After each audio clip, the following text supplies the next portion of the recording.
The Ramsesize, Peace of Mind.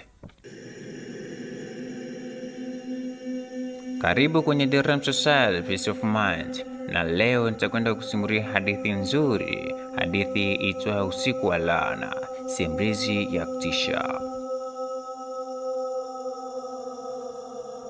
Kuna mambo ambayo hutakiwi kuyaona na kuna mambo ambayo ukishayaona huwezi kuyaeleza. Jina langu ni Kevin na hadithi ninayokwenda kukuambia leo ni ya kweli. Hadithi ya usiku ambao sitausahau, usiku wa laana. Ilikuwa ni saa 7 usiku. Nilikuwa narudi nyumbani kutoka kazini.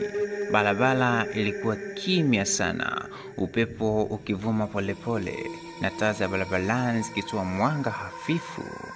Nilihisi kama kuna mtu akinifuata, lakini nilijituliza. Labda ni akili yangu tu, niliwaza. Nilipofika karibu na nyumba yangu, nilimuona mwanamke mmoja akiwa amesimama kando ya barabara. Gauni lake jeupe lilikuwa likipeperuka kwenye upepo, lakini hakuonekana kusogea hata kidogo. Uso wake ulionekana umefunikwa na nywele ndefu nyeusi. Moyo wangu ulianza kwenda mbio, lakini nikaamua kumpita kimya kimya. Nilipofika karibu naye, pole pole akaanza kunigeukia, na kilichotokea kilifanya nikate tamaa ya maisha. Hakuwa na uso, hapakuwa na macho, pua wala mdomo. Ni kama karatasi nyeupe tupu. Nilihisi damu ikiniganda. The Ramsesize, Peace of Mind. Nilitaka kukimbia lakini miguu yangu ilikataa kusonga. Nilitamani kupiga kelele lakini sauti yangu ilizimika.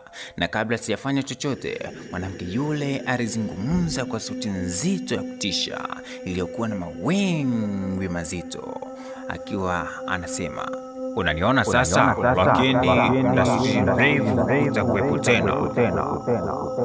Macho yangu yalipanuka. Ghafla taa za barabarani zilizimika, upepo mkali ukavuma, na nilihisi kuna kitu baridi kikinigusa bega. Nilipogeuka nyuma, hii ni sehemu ya kwanza ya hadithi yangu.